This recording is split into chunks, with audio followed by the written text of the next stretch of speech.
Hey guys, Lawrence here from Nightbringer Fitness. Today we're going to talk about a crucial component of the muscle up, which is the idea of pulling backwards at the transition instead of pulling down. So as a bit of a prelude to this, I would like to take any notions of having to pull super high, super hard, to the stomach, to the waistline and so on, anything like that, just put that to one side for the moment and I'm going to show you why exactly. So I've got my band here. Why are we doing a band in the body weight? Well, why do it with such a load that's going to make it a kind of strength issue?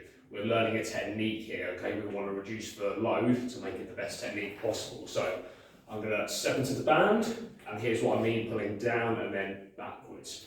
So down, back, and up. So you can see in transition, I'm performing a rowing movement compared to if I just pull vertically down and aim to transition.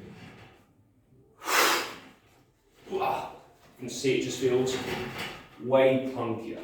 So let's examine why exactly. So if we think of, if we think of the pull-up as nothing more as taking the distance from the hand to the shoulder and reducing it, there comes a point where you can't physically get that any closer together. Okay, so this is my bar.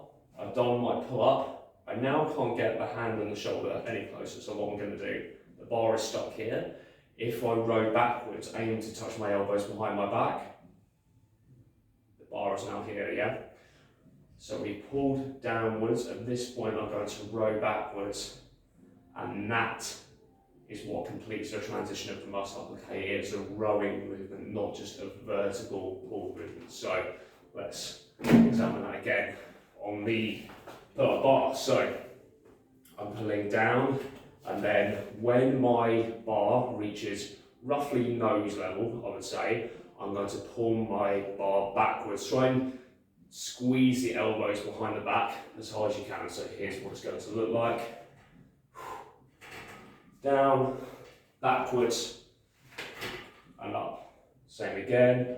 Down, backwards, and up. Again, always doing it at a level, hence the band, that we complete it with the best form. There's no point, if you're struggling with your muscle at the moment, trying to learn this technique with such a load that makes it too strenuous, okay? In calisthenics, of course, we can't just reduce our body weight. So, as in like an Olympic lifter would to learn the transition of a snatch or something like that, they can do the exact same movement and just take the load off. We don't need to do that. So learn it with a level of band that enables you to complete the best form so that eventually you can step up to do the full thing and it becomes more comfortable, okay? But again, not before learning it at a level, that allows you to complete it with best form, okay?